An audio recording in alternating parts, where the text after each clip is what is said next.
Most অফলি 2016-17 থেকেই আমাদের সঙ্গে এটা সম্পর্ক স্থাপন হয় এবং সেই সময় থেকেই এই সংগঠনটার শ্রীবৃদ্ধি করা এবং সকলকে একত্রিত করার একটা প্রয়াস আমাদের এই ত্রিপুরা রাজ্যে হয়েছে।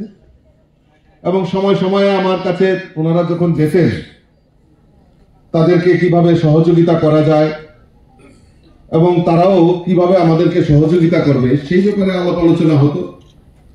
এখনো ওনারা যান, আর আমি যতটুকু পারি তাদেরকে সাহায্য সহযোগিতা করা এবং এই সংগঠন যাতে শ্রীবৃদ্ধি হয় তার জন্য প্রয়াস করা।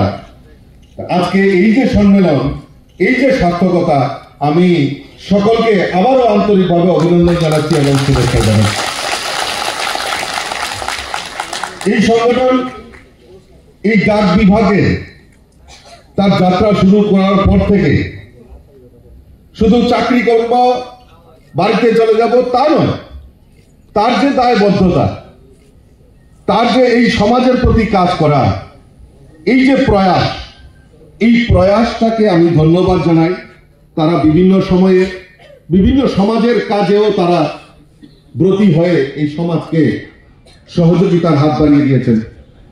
আমি যতটুকু জানি যে আমাদের যখন করোনা কাল চলছিল, এই করোনা কালের সময়ও এই সংগঠন তাদের বিভিন্ন পারমিশন নিয়ে তারা রক্তদানের মতো মহৎদানে তারা এগিয়ে এসেছেন।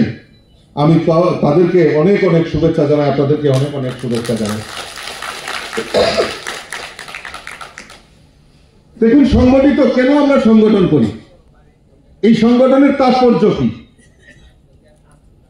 কিছুক্ষণ আগে আমাদের দাদা যিনি জয়ন্তবাবু, অনন্তবাবু বলছিলেন, দেশ কে লিয়ে করেंगे काम और काम के लेंगे पूरा दाम। স্লোগান